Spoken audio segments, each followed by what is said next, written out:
didn't have any. Number 7, Thank you. Tucker. I remember this. I remember.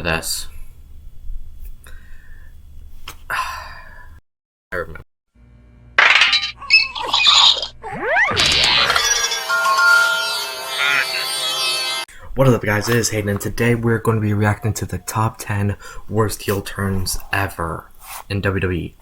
This is made by Tap Out Corner. Go subscribe to him. So, yeah, let's go.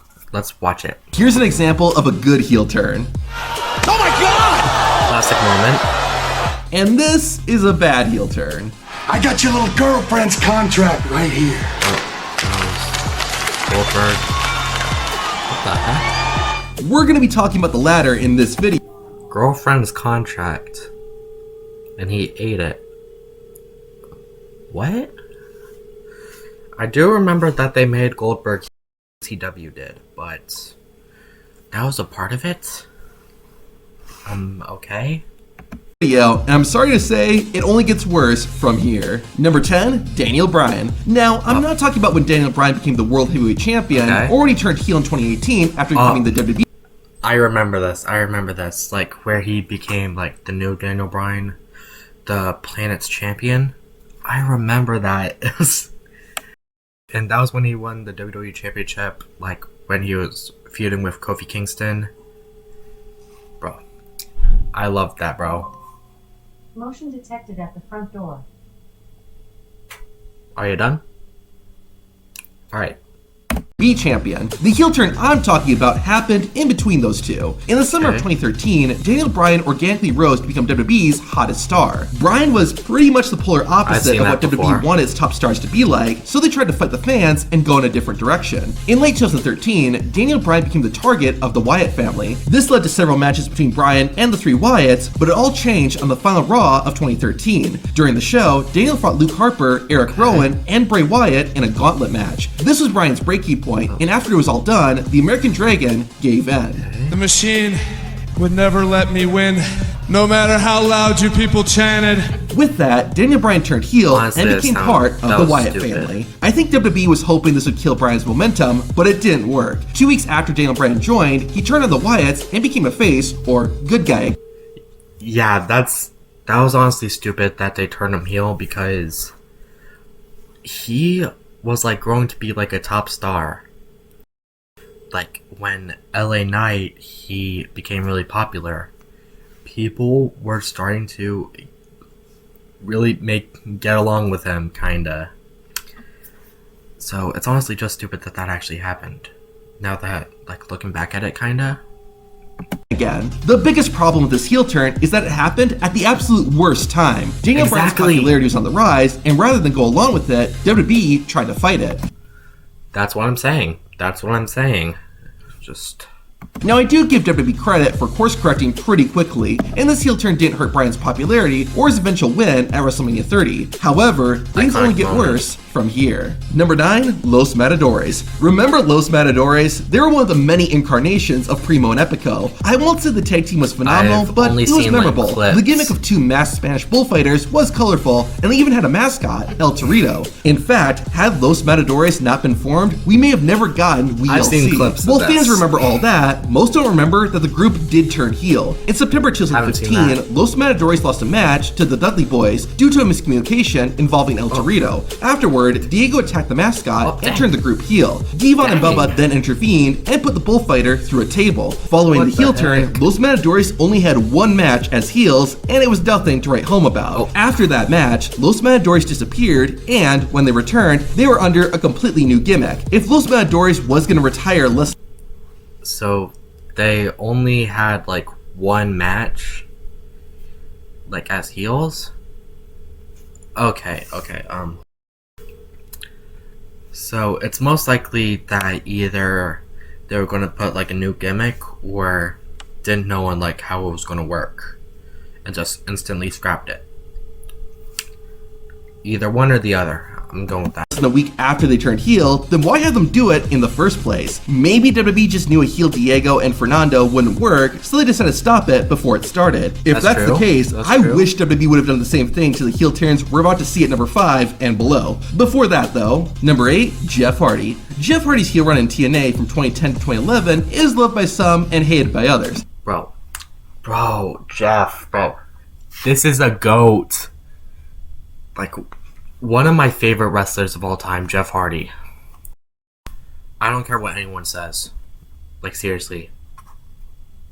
However, I think everyone can agree that it was much better than when WWE tried it in 2003. In January of that year, Hardy was taking on Rob Van Dam. RVD won, and after the match, the charismatic Enigma attacked Van Dam and thus became a heel for the first time in his career. A similar thing would happen the next week when Jeff Hardy lost a match to Booker T. Hardy once again engaged in a post-match beatdown, but it was Jeff who ended up getting laid out. The same thing would happen again next week. Jeff Hardy interfered in a match between Kane and Rob Van Dam and got laid out. Shawn Michaels would try to offer some words of wisdom to Hardy afterward, but Jeff didn't listen and ate sweet chin music. Then, the next week, Jeff Hardy turned face after he saved Stacy Keibler.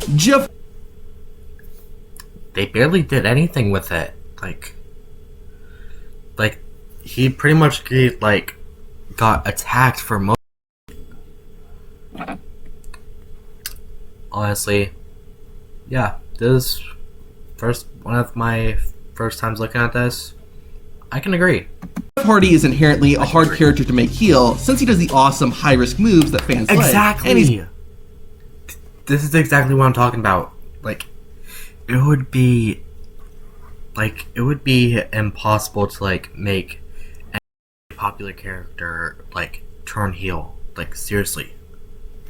he's got a cool look, among other things. Like with Daniel Bryan, I once again give WWE a little bit of credit for realizing a heel Jeff Hardy wasn't going to work and adjusting. However, what I cannot give them credit for is making Hardy look like a dork. Whenever he'd do a post-match beatdown or interfere, he almost always got beaten up. I know good guys are supposed to win, but a heel needs to have at least some credibility, and Jeff didn't have any. Number 7, Tucker. I remember this. I remember.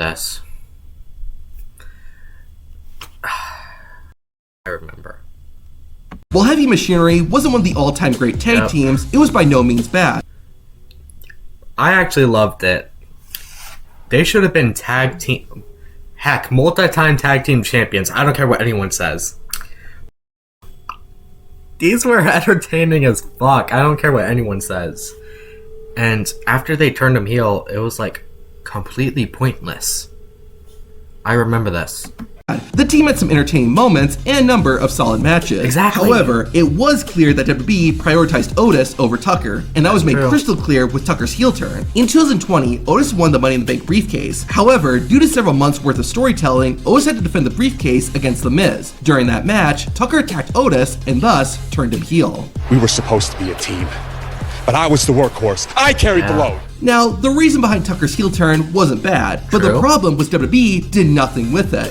Exactly! They didn't do anything with it.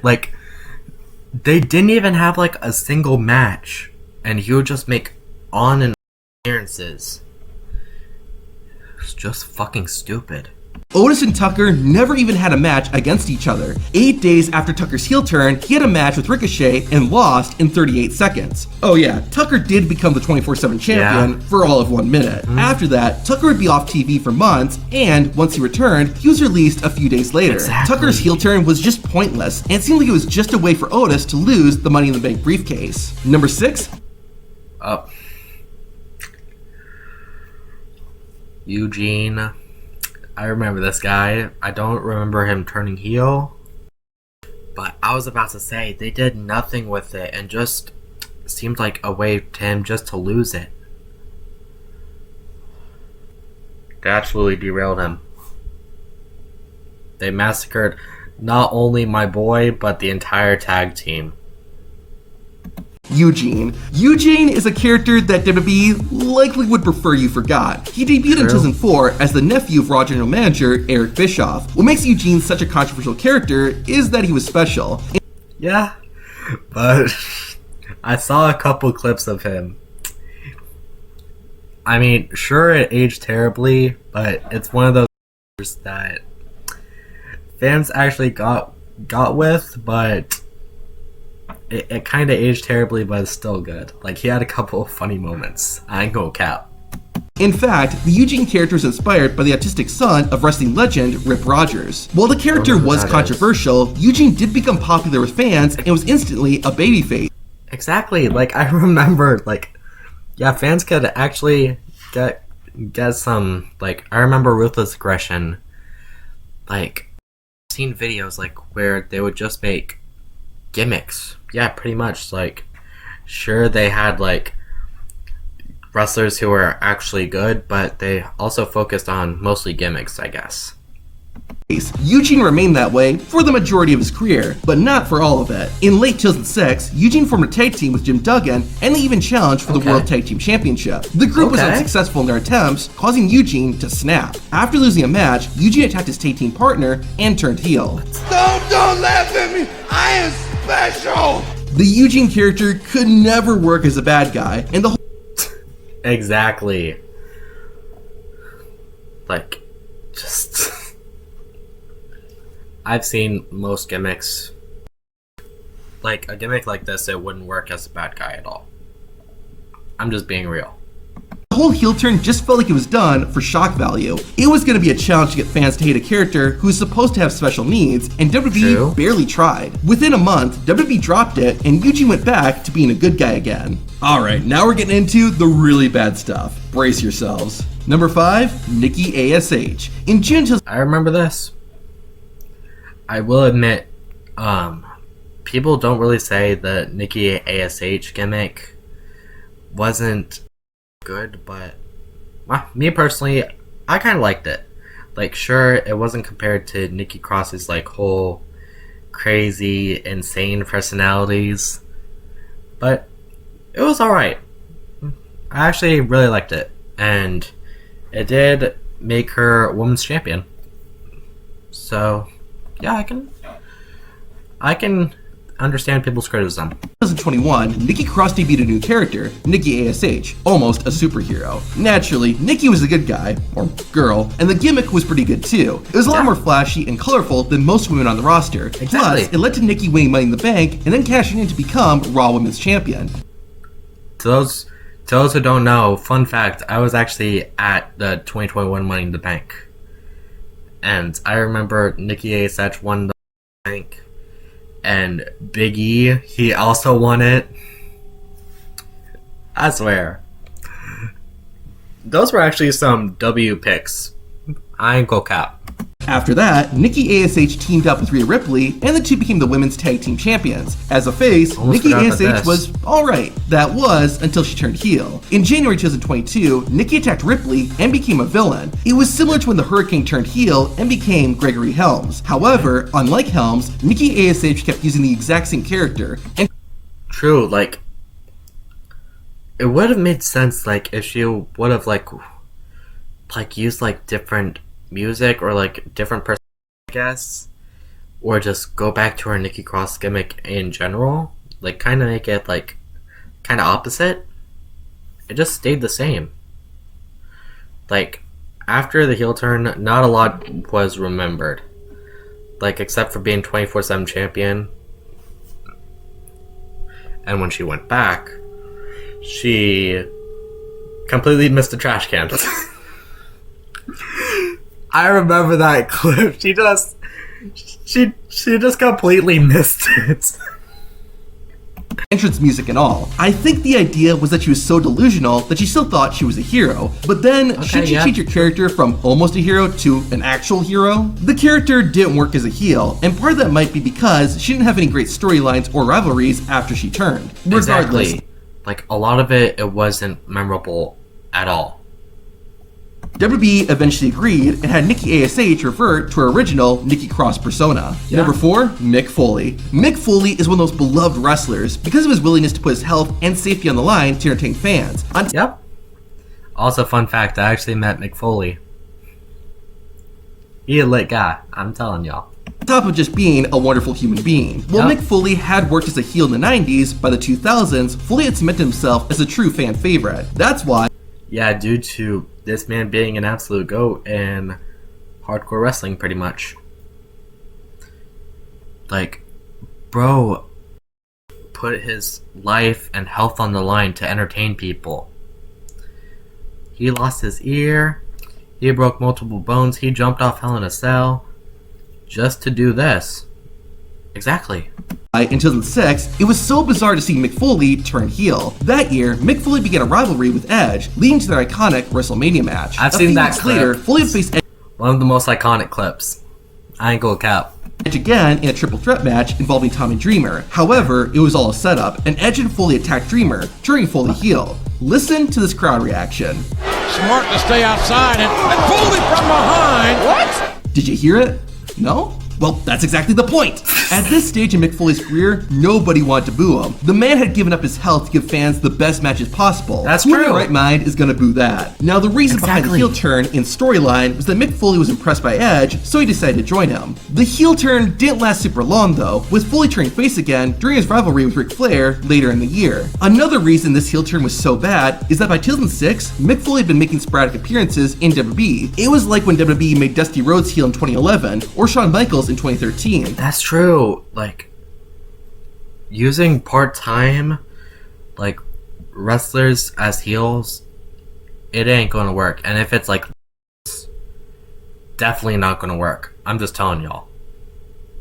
Foley, like both Rhodes and Michaels, was a respected and beloved legend at this point that nobody wanted to hate. Exactly. Number 3, Stone Cold Steve Austin. Now, I know that a lot of people say this is the worst heel turn, but let me explain. WrestleMania 17 is considered by many to be WWE's best event ever. Part of that reason is because the two biggest stars of the Attitude Era faced off in the main event. The Rock and Stone Cold Steve Austin. Rock was the WWE champion, and Austin was the challenger. The two fought in a no disqualification match, but partway through, Austin's arch nemesis, Vince McMahon, came out. McMahon then helped Austin win the match, and afterward, the two celebrated and had a beer.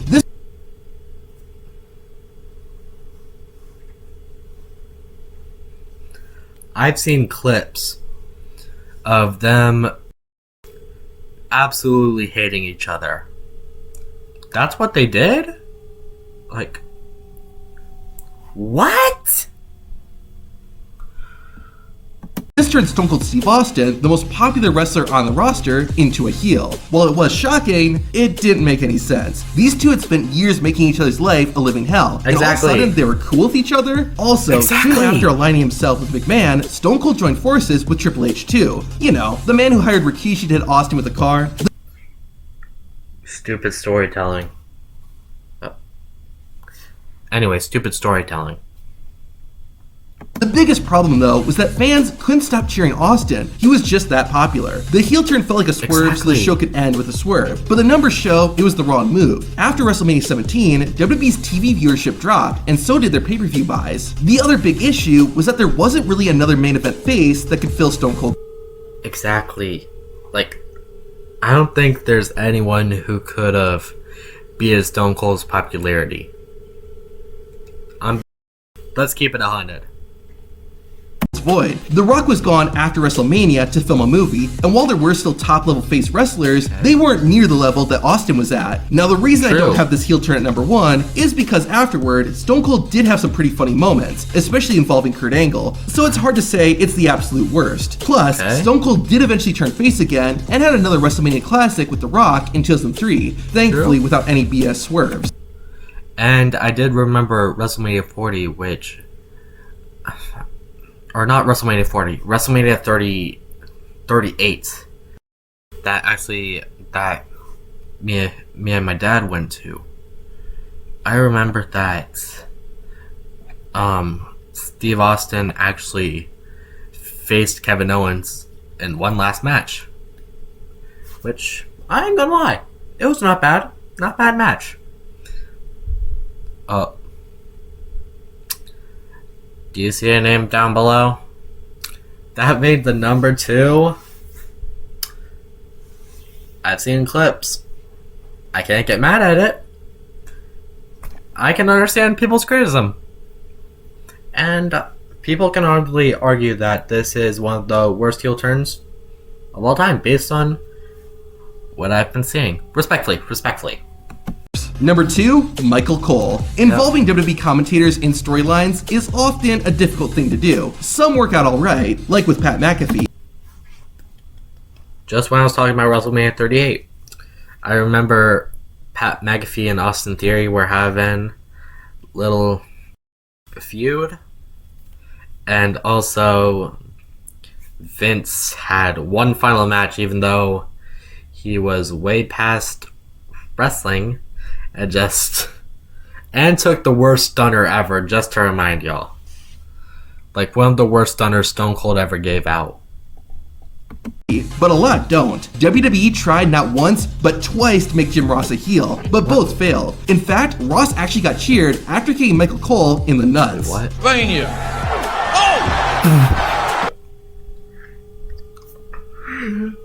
That's how you know Jim Ross is fucking loved. When he hit Michael, who was supposed to be like a victim to a heel turn. People sometimes actually hate Michael Cole. I can understand it. 2010 to 2012 wasn't the best time to be a wrestling fan based on what I've heard. I can truly understand it.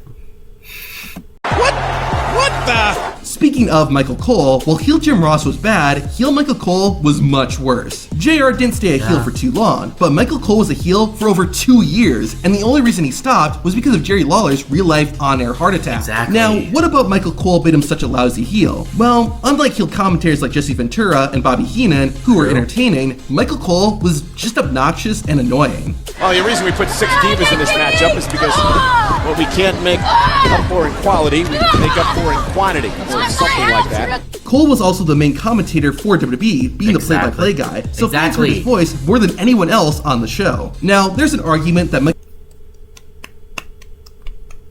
Hey, he's spitting facts. I ain't Cole Cap.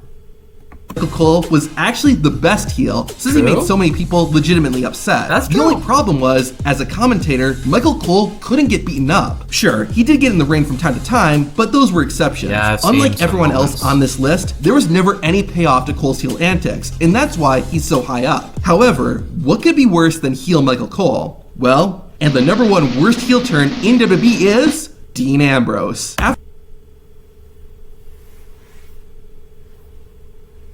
I can understand it. 2019 was his break. And looking back, I can fully understand why people, myself included, fucking hated it. I was 10 years old when this happened, and I even known. Fucking stupid. After breaking up 4 years earlier, Dean Ambrose, Seth Rollins, and Roman Reigns reunited the Shield. However, about 2 months into it, Roman was forced to take time off after his real-life leukemia had returned. The same night this announcement was made, Dean and Seth won the Raw Tag Team Championship. Immediately, though, Ambrose attacked Rollins and turned heel. Now, this moment was actually really well done. Fans had just seen Dean, Roman, and Seth embrace on stage, making them want to see Rollins and Ambrose win the tag titles even more. Then, when everyone is feeling good, Dean Ambrose ruins it like a true heel. However, things quickly went downhill. The way you cheer your little hearts out for Seth Rollins makes me sick. No, literally makes me sick to my stomach. Makes me want to throw up. And what is that smell? Ambrose's heel character became really hokey, with him saying he had to vaccinate himself from Rollins' illness. He would even come out to the ring wearing a gas... I remember this. Fucking trash. Literally everyone understands. And if anyone says this is actually good, stop the fucking cap. mask at one point. This mid-90s WWE villain did not fit at all with the more serious and darker character that Dean Ambrose had built. What made this even worse is that this heel turn could have and should have been really good, considering what Seth Rollins had done to Dean Ambrose 4 years earlier. That's true. While Dean did win the Intercontinental Championship, he only held the title for about a month before losing it. He also Only held it for a month. Remind y'all, this was supposed to be serious. Also lost clean to Seth Rollins right after bragging that Seth had never beaten him clean, ruining Ambrose's credibility. Exactly. This heel turn was so bad and so poorly handled that it was the reason Dean Ambrose left WWE and ended up joining their competitor, AEW. Yeah. I can understand it.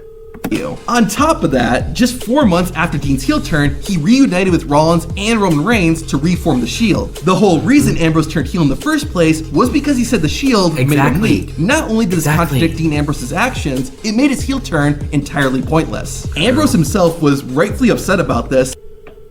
I can understand it.